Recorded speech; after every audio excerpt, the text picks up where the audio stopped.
Hello, and a very warm welcome back to Learn English with Podcast Conversation. I'm your host, Lisa, and it's a delight to have you with me today. I want you to picture something for a moment. Imagine the end of a long, demanding week. You've been juggling the intense responsibilities of your career perhaps, like me. You've been deep in the world of business, analyzing data, writing copy, and strategizing for the future. Or perhaps you've been in a clinical setting, making critical decisions and caring for others. Your mind is full, your energy is depleted, and the weight of your to-do list feels immense. Now imagine closing your eyes and letting your mind drift to a different place. A place with turquoise waters and white sand. A bustling, ancient city with winding alleyways.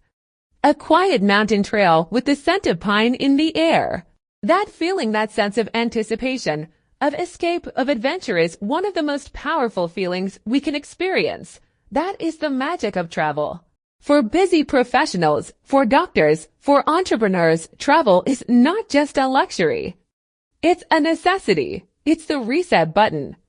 It's the way we disconnect from the relentless demands of our work to reconnect with ourselves, with our loved ones, and with the world. And when we return, the stories we bring back are more than just memories.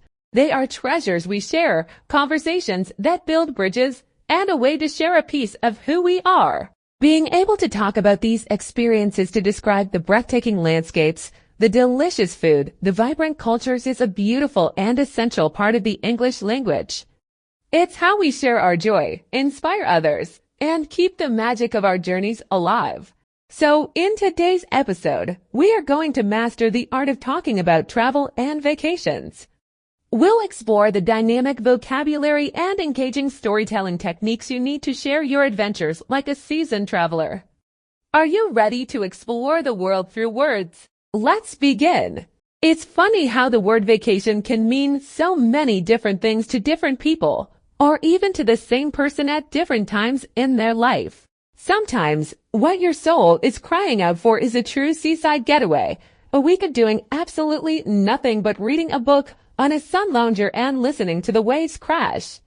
It's a complete shutdown, a chance to recharge your batteries.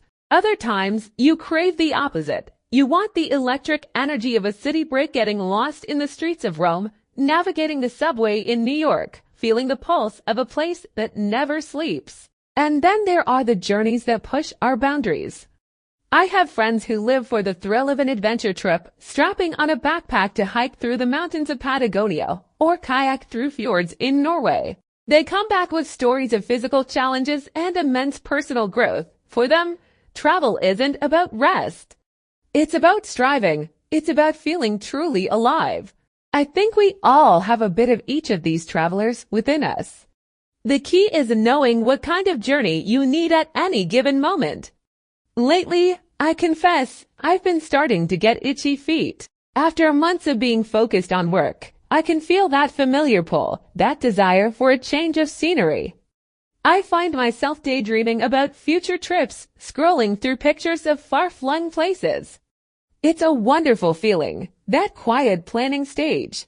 But the real magic, for me, happens when you return. You're back in your routine, but something inside you has shifted. You're seeing the world with fresh eyes. And then, a friend or a colleague asks that simple question. So, how was your trip? This is such a critical moment in a conversation. Answering with a simple "it was good" feels like such a disservice to the experience. It closes the door. What I've learned is to use a single, powerful word that opens it wide. Think about it. If you say the trip was rejuvenating, you're telling them it was exactly the medicine your tired mind and body needed. If you say it was eye-opening, you're hinting at a profound shift in your perspective. And if you just smile and say, it was absolutely unforgettable, you invite the immediate follow-up, "Oh, really? Tell me everything." And when they do, where do you even begin? A great story needs a little structure. I find it helps to touch on a few key elements that paint a complete picture. I always start with the place itself. I recently took a trip to a small coastal region in Portugal. I could say I went to a town, but that doesn't capture it. It was a village, and describing it as charming and picturesque feels more accurate.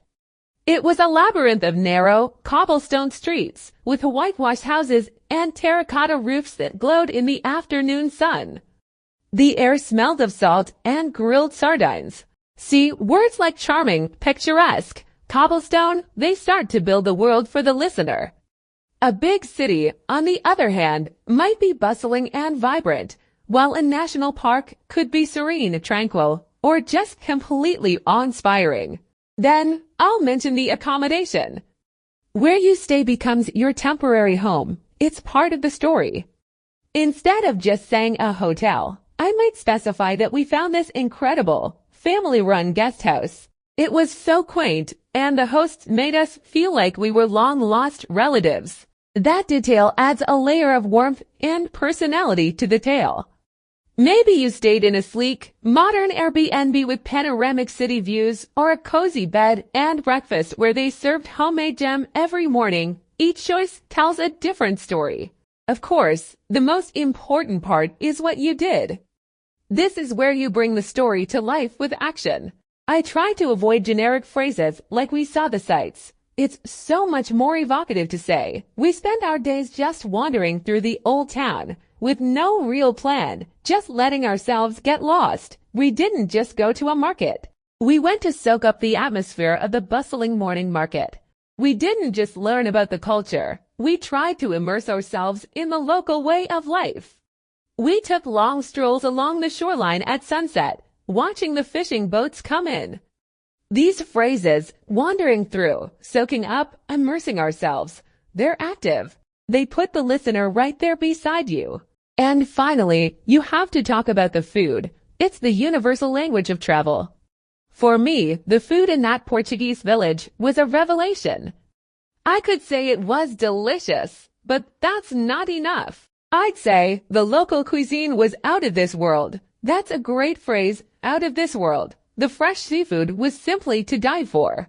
That's another fantastic idiom. I'm still dreaming about the grilled octopus we had at a tiny little restaurant on the harbor. Now you're not just talking about food. You're sharing a sensory memory, a moment of pure joy. When I'm on the other side of the conversation, listening to a friend's travel story, I try to ask questions that invite this kind of detail. Instead of "did you have fun?" I'll ask, "what was the absolute highlight of the trip?"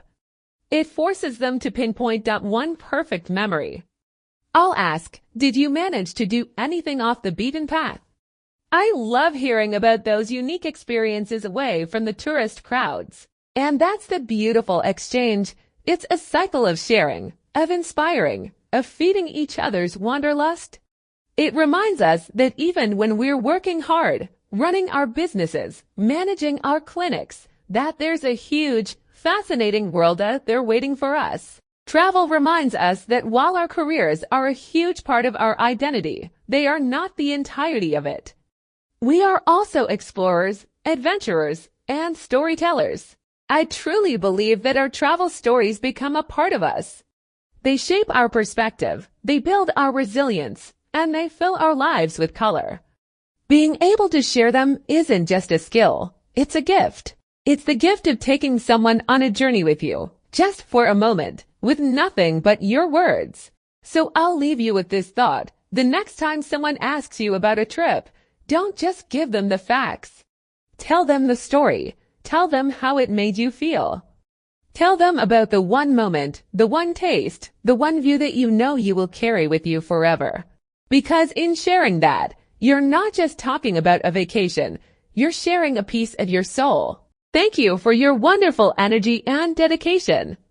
Until our next journey together, keep learning, keep exploring, and keep shining. Bye for now.